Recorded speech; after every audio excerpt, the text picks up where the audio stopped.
wabarakatuh. Perkenalkan, nama saya Putri Ainadilma. Saya berasal dari kelas B Prodi Kewirausahaan di Universitas Negeri Makassar. Saya akan membahas materi Electronic Commerce atau e-commerce yang dimulai dari pertemuan 1 sampai pertemuan ke-7. Baiklah, kita akan melihat materi apa saja yang akan dibahas pada pertemuan ke-1 hingga pertemuan ke-7. Pertemuan ke-1, definisi dan kerangka e-commerce. Pertemuan kedua, filosofi peranan electronic commerce dalam kerangka bisnis perusahaan.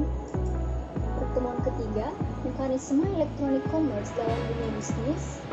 Pertemuan keempat, 4 tipe aplikasi e-commerce.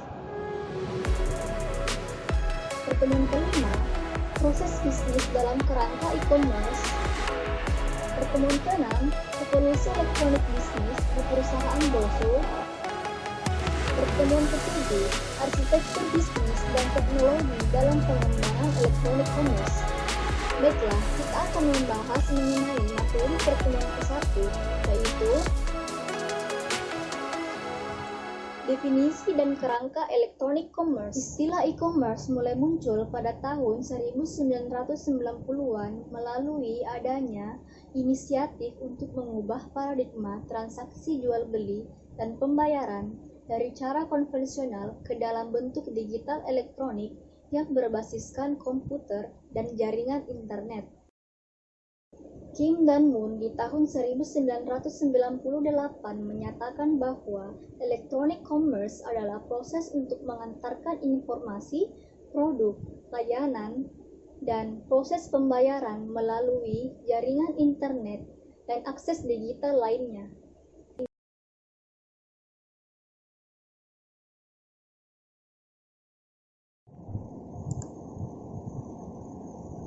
Terdapat 3 faktor utama penyebab munculnya e-commerce.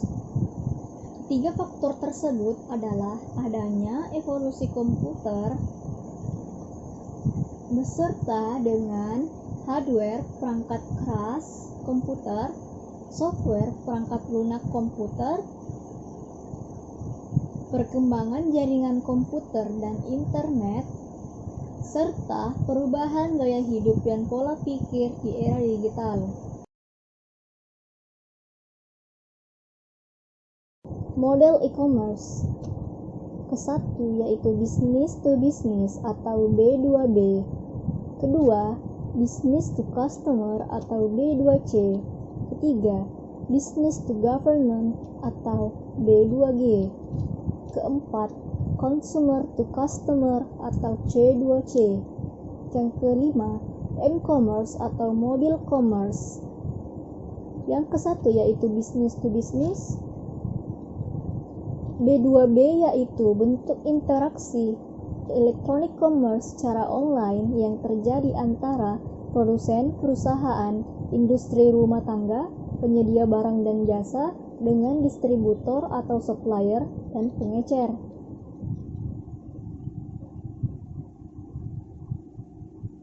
Contoh perusahaan di Indonesia yang menggunakan B2B yaitu Garuda Indonesia. Dapat dilihat gambar di sini merupakan contoh dari business to business.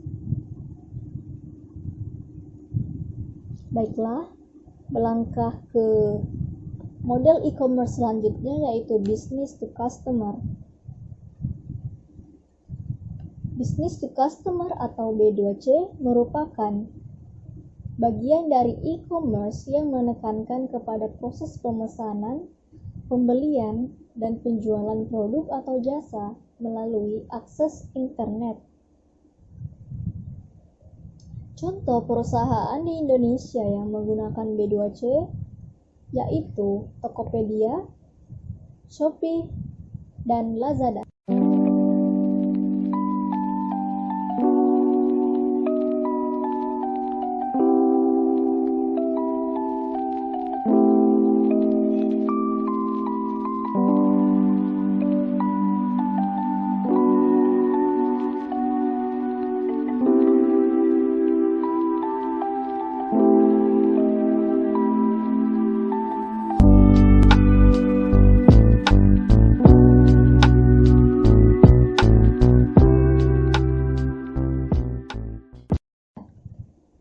banyak lainnya. Ketiga, yaitu Business to Government atau B2G.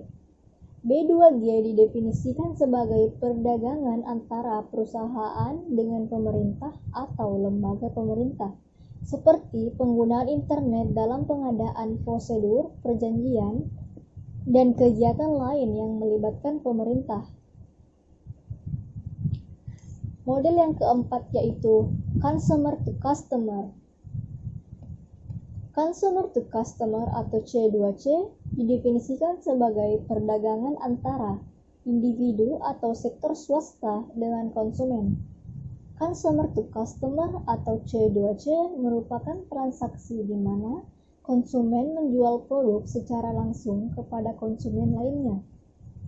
C2C dengan peningkatan pasar elektronik dan lelang online, khususnya di industri di mana suatu perusahaan atau bisnis menawarkan apa yang mereka inginkan dari beberapa supplier. Contoh perusahaan di Indonesia yang menggunakan C2C yaitu Blibli.com dan Bukalapak. Aplikasi tersebut terkenal di Indonesia untuk melakukan proses jual beli barang bekas yang dimana konsumen dan konsumen saling berinteraksi. Model electronic commerce yang kelima yaitu M-commerce atau mobile commerce. M-commerce atau mobile commerce merupakan pembelian dan penjualan barang dan jasa melalui teknologi nirkabel, yaitu perangkat genggam seperti Personal Digital Assistant atau PDA. Contoh perusahaan di Indonesia yang menggunakan M-commerce yaitu Mobile Banking. Dapat dilihat gambar di sini menyatakan bahwa internet banking juga digunakan. Internet banking juga termasuk pada M-commerce. Contohnya pada perusahaan Indonesia yaitu BRI.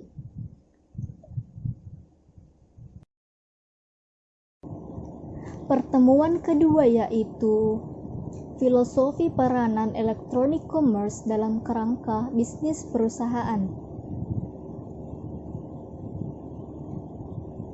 Kesalahan terbesar yang sering dilakukan para praktisi bisnis adalah mendefinisikan e-commerce sebagai cara menjual produk atau jasa di internet. Secara prinsip, potensi e-commerce berada dalam sebuah spektrum dengan dua buah titik ekstrem. Dengan kata lain, segala hal yang dilakukan di dalam dunia nyata yang berhubungan dengan mekanisme pelaksanaan bisnis ditirukan ke dalam bentuk serupa tapi tak sama di dunia maya oleh teknologi e-commerce. Prinsip-prinsip yang harus dipegang teguh dalam mencermati perkembangan teknologi semacam e-commerce antara lain: 1. E-commerce tidak dapat dilepaskan dari kerangka besar globalisasi dunia yang bertujuan untuk melakukan efisiensi pasar. Dengan dibukanya batasan-batasan wilayah, maka aliran informasi, uang, dan sumber daya lainnya akan terjadi secara bebas sehingga hanya perusahaan-perusahaan yang dapat menciptakan produk atau jasa yang termurah, terbaik, dan tercepatlah yang akan memiliki keunggulan kompetitif di pasar. Kedua, yaitu e-commerce akan secara efektif menjadi pemicu terjadinya efisiensi yang diinginkan di atas jika konvergensi industri komputer, telekomunikasi, dan informasi atau konten di masing-masing negara telah mencapai tahap optimum di mana produk-produk infrastruktur semacam pulsa, telepon, dan listrik telah menjadi public goods. Ketiga, e-commerce hanyalah merupakan komponen sebuah sistem yang dinamakan sebagai komunitas digital atau digital community, yang merupakan generasi masyarakat baru di abad ke-21 atau net generation, di mana Teknologi informasi telah menjadi hal yang tidak terpisahkan dari kehidupan manusia pada umumnya. Materi pertemuan ketiga yaitu mekanisme electronic commerce dalam dunia bisnis. Mempelajari e-commerce sebenarnya cukup mudah, karena tidak jauh berbeda dengan memahami bagaimana perdagangan atau bisnis selama ini dijalankan. Yang membedakannya adalah dilibatkannya teknologi komputer dan telekomunikasi secara intensif sebagai sarana untuk melakukan dua hal utama menurut Kossior 1997. 1.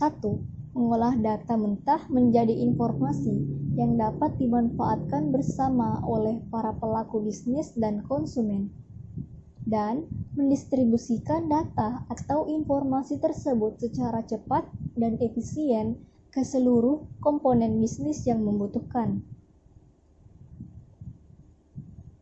Dari beragam jenis aplikasi e-commerce yang ada, secara prinsip mekanisme kerjanya kurang lebih sama seperti yang terlihat pada gambar di samping. Dapat kita lihat gambar tersebut merupakan prinsip mekanisme electronic commerce.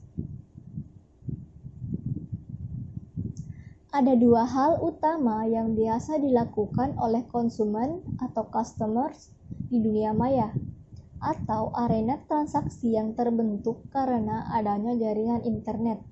Pertama adalah melihat produk-produk atau jasa-jasa yang diiklankan oleh perusahaan terkait melalui websitenya atau online ads. Kedua adalah mencari data atau informasi tertentu yang dibutuhkan sehubungan dengan proses transaksi bisnis atau dagang jual beli yang akan dilakukan. Secara strategis, ada 3 domain besar yang membentuk komunitas e-commerce, yaitu proses, institusi, dan teknologi. Seperti telah dijelaskan sebelumnya, proses yang terjadi di dalam perdagangan elektronik kurang lebih sama. Elemen pertama adalah proses. Proses yang berkaitan dengan produk atau jasa fisik biasanya akan melalui rantai nilai atau value chain. Elemen kedua adalah institusi. Salah satu prinsip yang dipegang dalam e-commerce adalah diterapkannya asas jejaring atau internet networking, di mana dikatakan bahwa untuk sukses sebuah perusahaan e-commerce harus bekerja sama dengan berbagai institusi-institusi yang ada atau perusahaan tidak dapat berdiri sendiri. Elemen ketiga adalah teknologi informasi. Pada akhirnya, secara operasional, faktor infrastruktur teknologi akan sangat menentukan tingkat kinerja bisnis e-commerce yang diinginkan. Materi pertemuan keempat yaitu 4 tipe aplikasi electronic commerce. 4 tipe e-commerce terdiri dari sebagai berikut, yaitu 1. E-market, 2. Customer care, 3. Vendors management, 4. Extended supply chain. Tipe e-commerce yang pertama yaitu e-market. Internet marketing atau e-market didefinisikan sebagai suatu tempat atau arena di dunia maya di mana calon pembeli dan penjual saling bertemu untuk melakukan transaksi secara elektronis melalui medium internet.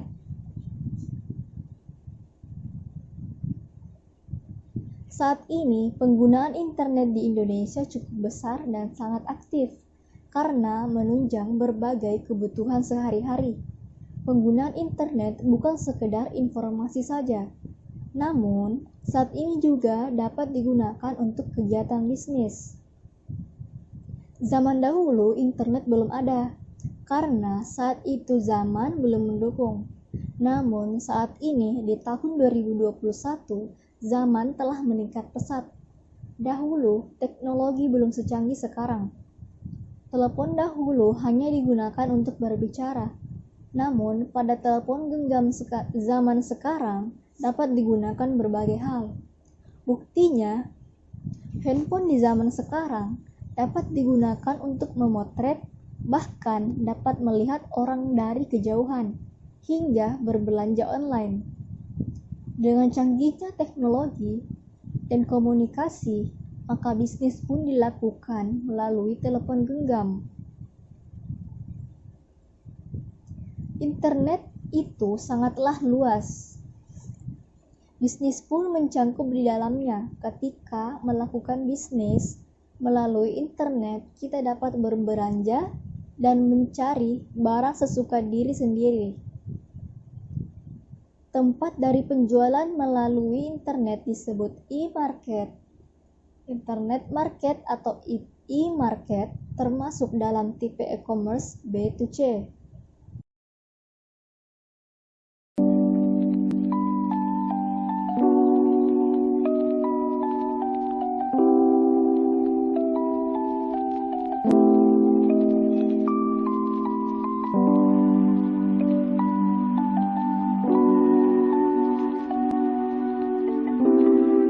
Ketika Anda ingin melihat penjelasan lebih lanjut mengenai internet market atau e-marketing, Anda dapat melihat video sebelum yang telah saya upload. Tipe e-commerce yang kedua yaitu customer care. Customer care adalah suatu usaha dari perusahaan untuk menjalin hubungan interaktif dengan konsumen yang dimilikinya. Saat ini, di perusahaan-perusahaan, penggunaan customer care sebagai sarana yang dapat dipergunakan pelanggan untuk bertanya, berdiskusi, atau menyampaikan keluhan terkait produk atau jasa yang telah atau akan dibeli. Umumnya, customer care tersedia melalui layanan telepon dan sosial media perusahaan. Biasanya, layanan customer care menghubungkan antara perusahaan atau call center seperti pelayanan fax. Dapat dilihat pada gambar di sini merupakan contoh dari pelayanan fax pada aplikasi Shopee.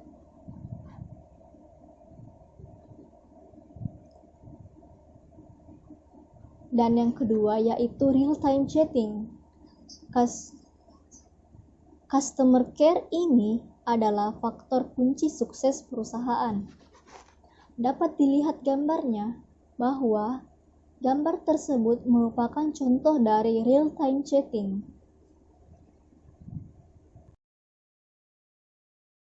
Jadi, dapat disimpulkan pada customer care ini sangat dibutuhkan setiap perusahaan agar memudahkan konsumen untuk bertanya ataupun menyampaikan keluhan. Oleh karena itu, customer care memiliki tugas untuk memberikan bantuan profesional, bermanfaat, dan berkualitas yang dimulai dari awal hingga persyaratan pelanggan terpenuhi. Hal tersebut dikarenakan layanan terhadap konsumen adalah utama. Seperti beberapa kalimat ini, konsumen adalah raja. Pada tipe e-commerce yang ketiga yaitu vendors management. Secara umum, pengertian vendor adalah penjual. Vendors management adalah pengelolaan rekan kerja yang merupakan bagian dari pengadaan barang dan jasa. Hakikat dari sebuah bisnis adalah melakukan transformasi bahan mentah menjadi sebuah produk atau jasa yang ditawarkan kepada konsumen. Dengan kata lain, mayoritas perusahaan pastilah memiliki pemasok atau supplier atau bahan mentah tersebut. Di samping itu, berbagai aktivitas penunjang seperti proses administrasi, pengelolaan sumber daya manusia, dan lain sebagainya kerap membutuhkan beragam barang yang harus dibeli dari perusahaan lain. Vendors management penting dilakukan dalam proses supply chain.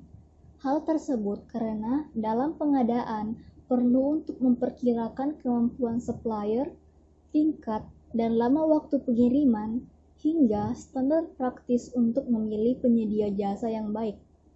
Prinsip yang dijalankan dalam implementasi aplikasi e-commerce ini adalah perusahaan melakukan proses pemesanan, pengadaan, dan pembelian bahan-bahan yang dibutuhkan dari berbagai pemasok dan vendor melalui internet, dan para rekanan ini akan mengirimkannya kepada perusahaan sesuai dengan kebutuhan. Tipe B2B merupakan platform transaksi yang diterapkan dalam tipe e-commerce ini. Tipe e-commerce yang keempat yaitu Extended Supply Chain. Supply chain adalah urutan proses atau aktivitas yang dijalankan perusahaan mulai dari bahan mentah atau raw materials dibeli sampai dengan produk jadi ditawarkan kepada calon konsumen. Proses supply chain yaitu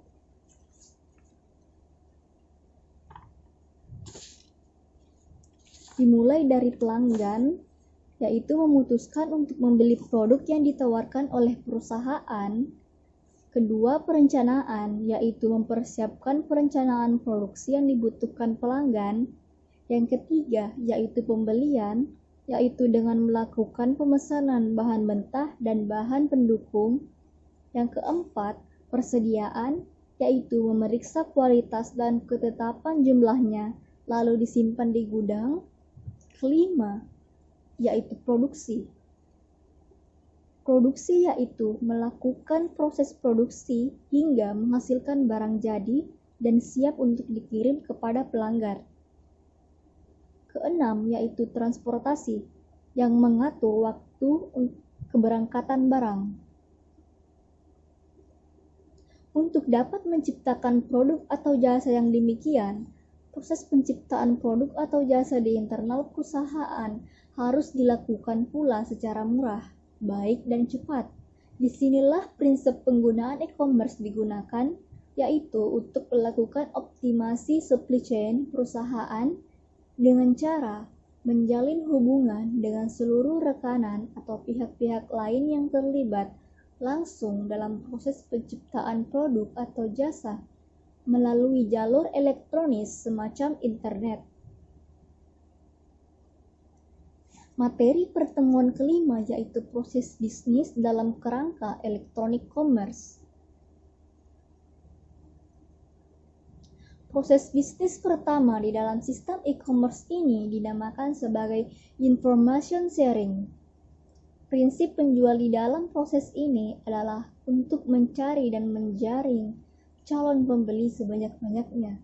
Sementara prinsip pembeli adalah perusahaan berusaha sedapat mungkin mencari produk atau jasa yang diinginkannya dan mencoba untuk mencari tahu penilaian orang lain terhadap produk atau jasa tersebut.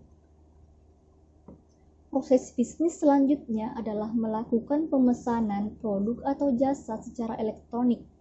Dua pihak yang bertransaksi sudah selayaknya harus melakukan aktivitas perjanjian tertentu sehingga proses pembelian dapat dilakukan dengan sah, benar, dan aman. Pembelian antara dua entiti bisnis biasanya dilakukan melalui jaringan tertentu seperti EDI atau Electronic Data Interchange atau extranet. Di dalam proses ini ada 4 aliran entiti yang harus dikelola dengan baik. 1. Flow of goods atau aliran produk. 2. Flow of information atau aliran informasi. Ketiga, flow of money atau aliran uang. Dan yang keempat, flow of document atau aliran dokumen. Ekonomi digital. E-bisnis merupakan kegiatan berbisnis di internet yang tidak saja meliputi pembelian, penjualan, dan jasa, tapi juga meliputi pelayanan pelanggan dan kerjasama dengan rekan bisnis, baik individual maupun instansi. Kedua, e-bisnis adalah serangkaian aktivitas bisnis yang memanfaatkan teknologi dan internet sebagai media transaksinya untuk menciptakan dan meningkatkan nilai bisnis tersebut meliputi sistem itu sendiri, edukasi pelanggan, pengembangan produk hingga pengembangan usaha yang ditekuni melalui e-bisnis itu sendiri. Yang ketiga yaitu hubungan e-bisnis dan e-commerce. E-commerce merupakan bagian dari e-bisnis di mana cakupan e-bisnis lebih luas, tidak hanya sekedar perniagaan tetapi mencakup juga kolaborasi, mitra bisnis, pelayanan nasabah, sumber daya manusia, lowongan pekerjaan, dan lain-lain. Materi pertemuan ke-6 yaitu evolusi elektronik bisnis di perusahaan Brosureware. Secara alami, perusahaan konvensional yang berniat untuk mengimplementasikan e-bisnis biasanya akan melalui tahapan evolusi. Brosureware, pada tahap pertama, perusahaan biasanya menggunakan internet sebagai medium untuk berpromosi atau marketing. Istilah brosureware sendiri memiliki makna dipergunakannya internet sebagai sarana untuk mengembangkan brosur elektronik. Customer interactivity, sesuai dengan namanya, pada tahapan berikut perusahaan mulai mengembangkan kemampuan aplikasi situsnya untuk memungkinkan terjadinya komunikasi dua arah atau dialog antar perusahaan dengan para konsumennya. Contohnya adalah fasilitas interaktif chatting yang memungkinkan para pelanggan untuk secara interaktif berdiskusi dan melakukan tanya jawab dengan bagian customer service perusahaan secara real time, atau yang lebih canggih lagi melalui fasilitas multimedia semacam teleconference yang memungkinkan seorang pelanggan untuk bertatap muka dengan manajemen perusahaan melalui kamera. Transaction Enabler. Tahap selanjutnya adalah pengembangan suatu aplikasi yang memungkinkan terjadinya transaksi bisnis secara elektronik. Paling tidak, terdapat dua jenis transaksi bisnis yang umumnya terjadi. Jenis pertama adalah mekanisme pembelian produk atau jasa oleh konsumen melalui internet.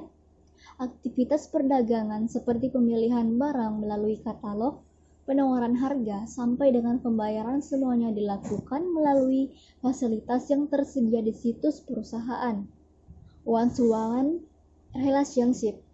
Pengembangan infrastruktur e-bisnis selanjutnya adalah untuk menuju kepada apa yang diistilahkan sebagai one-to-one relationship, yaitu mekanisme yang memungkinkan terjadinya transaksi perdagangan antara individu. Secara prinsip yang terjadi di sini adalah mekanisme penjualan produk atau pelayanan berbasis individu yang memungkinkan masing-masing konsumen untuk berhubungan secara eksklusif dengan individu lain secara bebas. Communities of interest.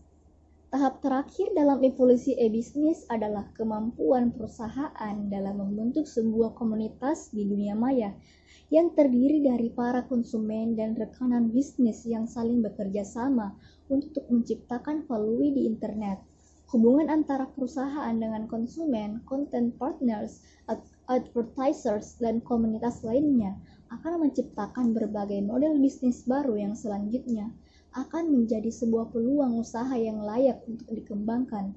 Kecepatan evolusi perusahaan dalam memanfaatkan internet untuk mengembangkan e-bisnis sangat ditentukan oleh kesiapan manajemen dan ketersediaan sumber daya yang memadai. Materi pertemuan ke-7 yaitu arsitektur bisnis dan teknologi dalam pengembangan elektronik commerce. Dalam berbagai teori manajemen, dikatakan bahwa skenario pengembangan teknologi informasi harus sejalan dengan strategi bisnis perusahaan.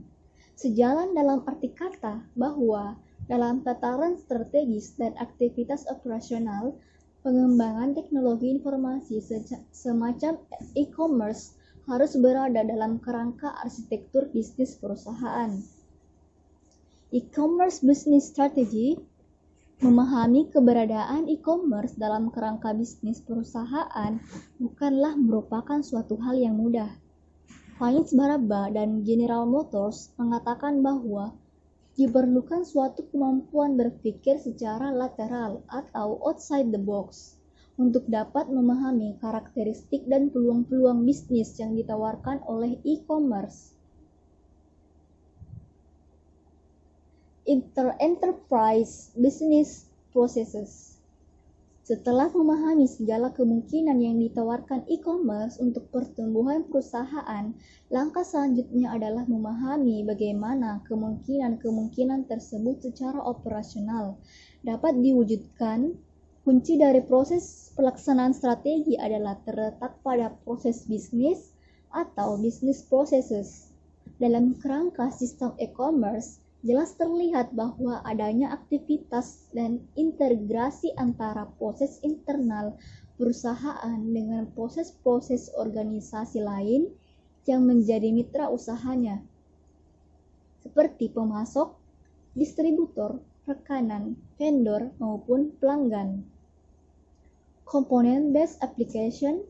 Setelah menentukan jenis proses bisnis yang ingin diterapkan dalam perusahaan, langkah selanjutnya adalah menentukan komponen-komponen objek bisnis atau modul aplikasi yang diperlukan untuk membangun model bisnis tersebut.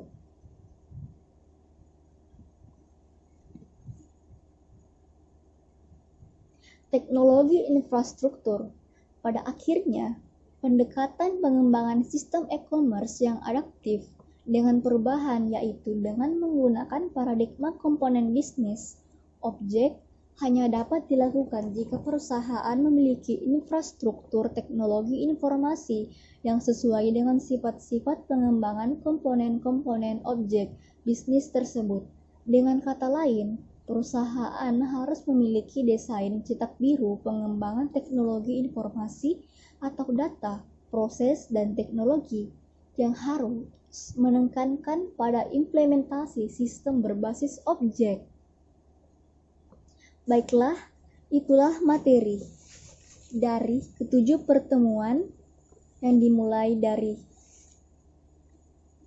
definisi dan kerangka electronic commerce hingga materi pertemuan ketujuh.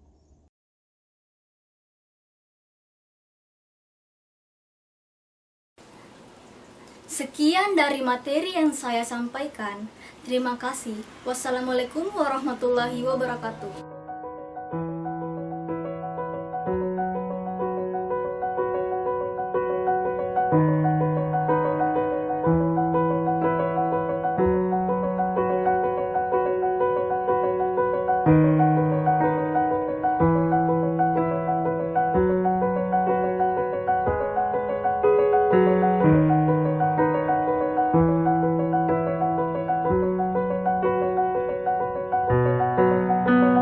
"まだこの世界は僕を飼いならしてたいみたい」